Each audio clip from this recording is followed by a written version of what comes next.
Assalamualaikum warahmatullahi wabarakatuh. Salam sejahtera bagi kita semua. Salam semangat. Bagaimana kabar kalian semua? Pak doakan semoga kita semua selalu mendapatkan kesehatan dan keselamatan oleh Allah Subhanahu wa taala. Anak-anak kelas 5 yang hebat, pada kesempatan kali ini Pak akan menjelaskan tentang pembelajaran kelas 5 tema 3 tema 1 pembelajaran 5. Sebelum kita mulai pembelajaran ini, marilah kita berdoa terlebih dahulu menurut keyakinan kita masing-masing. Doa dimulai. Selesai. Pemetaan kompetensi dasar tema 3 subtema 1 pembelajaran 5 terdiri dari IPA, SPDB, dan Bahasa Indonesia. Tujuan pembelajaran kita kali ini adalah sebagai berikut. Baik anak-anak, apakah kalian sudah siap untuk menerima materi dari Pak Agung hari ini?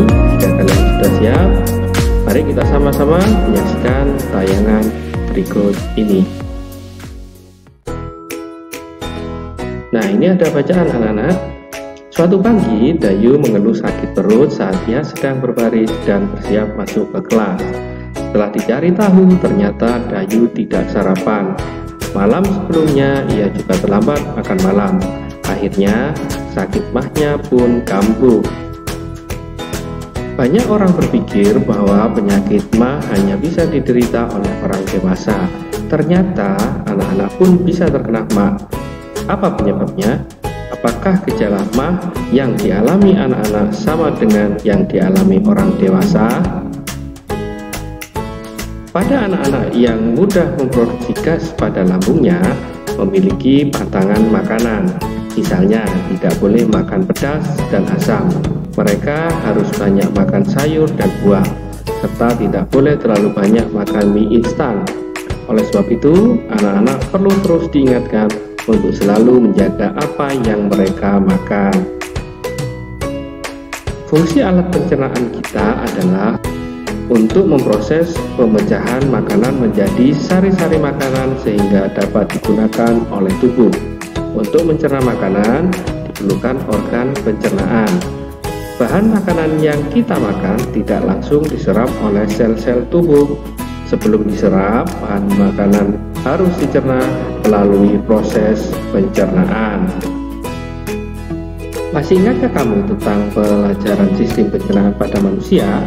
Sistem pencernaan kita terdiri atas berbagai organ yang membantu dalam pencernaan makanan dan asimilasi nutrisi. Jadi, apa itu pencernaan? Nah, di sini pencernaan adalah sebuah proses metabolisme di mana suatu makhluk hidup memproses suatu zat dalam rangka untuk mengubah secara kimia atau mekanik sesuatu zat menjadi nutrisi. Untuk mengenal lebih baik lagi sistem pencernaan, coba kamu lengkapi diagram berikut ini. Nah, sini anak-anak, yang pertama ada mulut yang ditunjuk anak panah ini, yang kedua adalah kerongkongan, yang ketiga ada lambung, yang keempat ada usus halus, yang kelima ada usus besar, dan yang terakhir anak-anak ada anus. Itulah tadi adalah diagram sistem pencernaan pada manusia.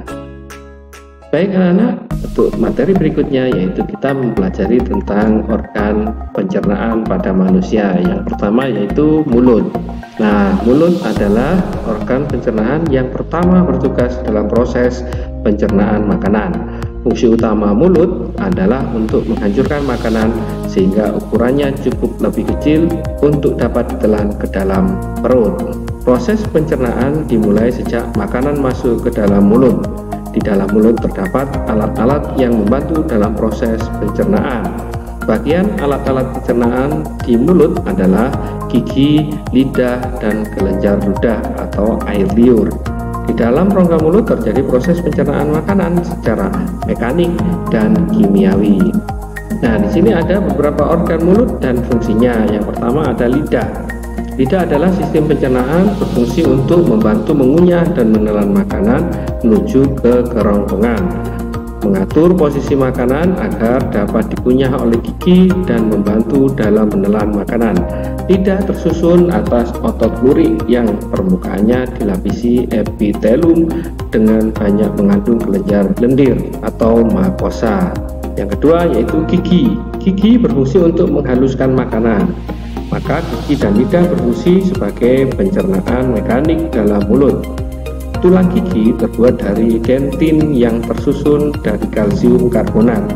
Gigi membentuk enzim-enzim pencernaan makanan agar dapat dicerna dengan efektif dan cepat. Yang ketiga, terakhir yaitu kelenjar ludah. Kelenjar ludah menghasilkan ludah atau air liur atau disebut dengan saliva. Ludah berfungsi untuk memudahkan penelanan makanan. Berikutnya yaitu organ pencernaan kerongkongan. Nah, ini ditunjuk mana anak-anak? Ini adalah kerongkongan kita. Nah, fungsi kerongkongan adalah sebagai saluran untuk memindahkan makanan dari mulut ke lambung. Kerongkongan dapat melakukan peristaltik, yaitu gerak meremas untuk mendorong makanan sedikit demi sedikit ke dalam lambung. Makanan ada di dalam kerongkongan yang hanya sekitar 6 detik. Bagian pangkal pada kerongkongan yang disebut dengan faring berotot lurik. Otot lurik pada kerongkongan yang bekerja secara sadar menurut kehendak kita dalam proses menelan. Tadi adalah fungsi dari kerongkongan. Berikutnya yang ketiga yaitu lambung. Fungsi lambung adalah sebagai penghasil pepsinogen. Pepsinogen adalah bentuk yang belum aktif dari pepsin. Enzim pepsin ini berfungsi dalam mengubah molekul protein menjadi potongan-potongan protein atau pepton. Dinding pada lambung menghasilkan asam klorida atau HCl yang berfungsi untuk membunuh mikroorganisme dalam makanan, menciptakan suasana asam dalam lambung dan mengaktifkan pepsinogen menjadi pepsin. Permukaan pada lambung mengeluarkan lendir yang memiliki fungsi untuk melindungi dinding lambung dari pepsin. Pada bayi, lambungnya menghasilkan dua enzim yaitu satu renin yang memiliki fungsi untuk menggumpalkan protein susu dan kasein atas bantuan kalsium. Yang kedua, lipase yang berguna memecah lemak dalam susu. Berikutnya ada usus halus. Usus halus ini terbagi menjadi 3 bagian yaitu duodenum, usus 12 jari, jejunum, usus kosong, dan ileum yaitu usus penyerapan. Sebagian besar proses pencernaan dan penyerapan nutrisi makanan terjadi di dalam usus halus. Pencernaan makanan terjadi duodenum atau usus 12 jari dan jejunum usus kosong. Sedangkan ileum atau usus penyerapan menjadi tempat penyerapan nutrisi makanan. Namun pada usus halus hanya terjadi pencernaan kimiawi saja. Pada duodenum atau usus 12 jari bermuara saluran getah pankreas dan saluran empedu. Usus besar. Fungsi usus besar adalah untuk mengabsorpsi air dan mineral, tempat pembentukan vitamin K dengan bantuan bakteri Escherichia coli, serta melakukan gerak peristaltik untuk mendorong tinja menuju anus. Bakteri Escherichia coli yang terdapat dalam usus besar juga berperan dalam proses pembusukan sisa makanan menjadi kotoran. Sisa makanan tersebut yang berupa air dan garam mineral akan diserap kembali oleh usus.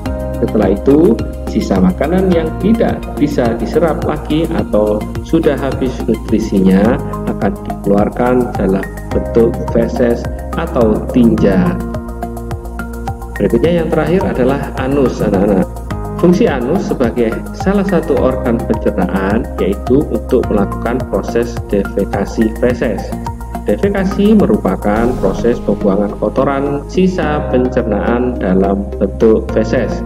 Defekasi disebabkan oleh reaksi otot pada dinding rektum yang dipengaruhi oleh sistem saraf. Otot yang bereaksi tersebut adalah otot sphincter. Fungsi yang kedua yaitu untuk menahan BAB. Hal ini dikarenakan adanya kontraksi otot sphincter dan levator setelah menerima impuls dari otak. Otak mengeluarkan impuls tersebut ketika kita ingin menahannya. Menurutmu, apakah organ-organ pencernaan manusia bisa bekerja sendiri? Organ-organ pencernaan manusia tidak bisa bekerja sendiri. Apa hubungan organ pencernaan dengan sistem pencernaan? Nah, jawabannya yaitu jika tidak ada organ pencernaan, maka tidak akan terjadi sistem pencernaan karena sistem pencernaan membutuhkan proses yang dilakukan oleh organ pencernaan. Tahukah kamu bahwa panjang saluran pencernaan pada orang dewasa bisa mencapai 30 meter? Dengan mengetahui dan mengerti tentang sistem pencernaan dan proses pencernaan makanan, maka kamu dapat lebih memahami cara menjaganya agar tetap sehat. Nah, di sini aku ulangi ya untuk diagramnya. Yang pertama ada mulut, kemudian yang kedua kerongkongan, kemudian ada lambung, yang keempat ada usus halus, yang kelima ada usus besar, dan yang terakhir ada anus. Sudah mengerti ya? Mudah-mudahan kalian dapat memahaminya dengan cepat. Nah, di sini kita akan belajar tentang kesimpulan dari iklan. Nah, perhatikan untuk gambar iklan di samping sebelah kiri ini anak-anak. Di sini ada tulisan perilaku hidup bersih dan sehat pangkal rumah tangga sehat. Nah, di bawahnya ada kalimat iklannya. Jadikan perilaku hidup bersih dan sehat sebagai gaya hidup. Kesimpulan dari iklan. 1. Iklan tersebut cukup menarik dan tepat sasaran. Yang kedua, iklan tersebut sangat efektif dalam menghimbau masyarakat menerapkan pola hidup bersih. Yang ketiga, untuk membuat iklan yang lebih baik adalah dengan menggunakan kata-kata yang menarik dan mudah dipahami seperti pada iklan. Nah, di sini ada pertanyaan, apakah fungsi dari iklan tersebut? Nah, fungsinya yaitu sebagai himbauan agar menjadikan pola hidup sehat sebagai gaya hidup. Iklan yang efektif mengandung hal-hal berikut ini. 1. Attention atau perhatian. Iklan yang baik harus dapat menarik perhatian masyarakat umum. Yang kedua, interest atau minat. Setelah mendapat perhatian, maka harus ditingkatkan menjadi minat, sehingga timbul rasa ingin tahu secara rinci dalam diri konsumen. Yang ketiga, desire atau keinginan. Suatu cara untuk menggerakkan keinginan suatu konsumen. Yang keempat ada conviction atau rasa percaya diri. Untuk mendapatkan rasa percaya dalam diri konsumen, maka sebuah iklan harus ditunjang berbagai kegiatan peragaan seperti pembuktian atau sebuah kata-kata. Dan yang terakhir nomor 5 ada action atau tindakan. Tindakan merupakan tujuan akhir dari produsen untuk menarik konsumen agar membeli atau menggunakan produk dan jasanya. Tadi adalah hal-hal yang berkaitan dengan iklan yang efektif. Berdasarkan fungsinya, alat musik terbagi menjadi 3, yaitu melodis, harmonis, dan ritmis. Alat musik ritmis adalah alat musik yang hanya dapat mengeluarkan beberapa nada unik untuk mengiringi alat musik lainnya dalam lagu. Alat musik ritmis tidak bisa membuat sebuah irama pada lagu. Peran utama alat musik ritmis adalah hanya untuk mengatur tempo lagu. Alat musik ritmis ada bisa mengeluarkan bunyi saat dipukul, digoyang, atau digesek agar mengeluarkan bunyi yang ritmis. Nah, ini adalah contoh gambar. Ini alat-alat ritmis. Ya, alat-alat ritmis ini terdiri dari, ya ini ada drum, ada rebana, ada simbal, ini ada gamelan, kemudian ada triangle, kemudian ada tamborin, dan lain-lain. Nah, yang kami lihat di sini adalah alat yang hanya dapat mengeluarkan beberapa nada unik untuk mengiringi alat musik lainnya dalam lagu.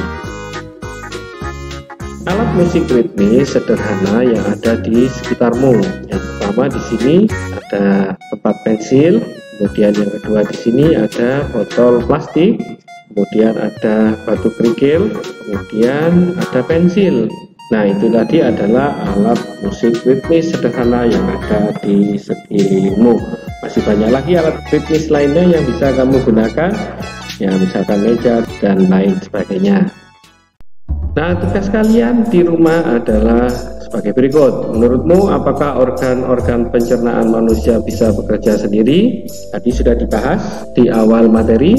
Kemudian apakah organ yang satu membutuhkan organ yang lain? Kemudian yang ketiga, apa hubungan organ pencernaan dengan sistem pencernaan? Nah, kalian jawab ya pertanyaan tersebut di rumah kalian masing-masing. Berikutnya tugas yang kalian di rumah yang nomor 2, yaitu bersama dengan orang tuamu buatlah kartu informasi. Gambarlah organ pencernaan pada sisi depan kartu dan tulislah informasi yang kamu ketahui tentang organ tersebut pada sisi belakangnya. Buatlah kartu untuk mulut, kerongkongan, lambung, usus halus, usus besar. Gunakan kartu informasi tersebut untuk mengingat kembali apa yang sudah kamu pelajari sebelumnya. Bisa ya? Nah, silakan kalian kerjakan di rumah dan jangan lupa selalu membaca doa sebelum mengerjakan. Dan jika tidak mengerti, tanyakan kepada orang tuamu atau orang yang lebih mengerti. Demikian materi kelas 5 tema 3 subtema 1 pembelajaran 5. Semoga pembelajaran kali ini dapat bermanfaat dan menambah motivasi belajar serta mempermudah dalam pemahaman materi. Tetap semangat belajar di rumah, selalu berdoa supaya pandemi ini cepat berakhir. Jaga kesehatan, jaga kebersihan lingkungan, dan jangan lupa selalu cuci tangan sebelum atau sesudah aktivitas. Terima kasih sudah menyaksikan video pembelajaran ini. Sampai berjumpa lagi pada materi selanjutnya. Wassalamualaikum warahmatullahi wabarakatuh.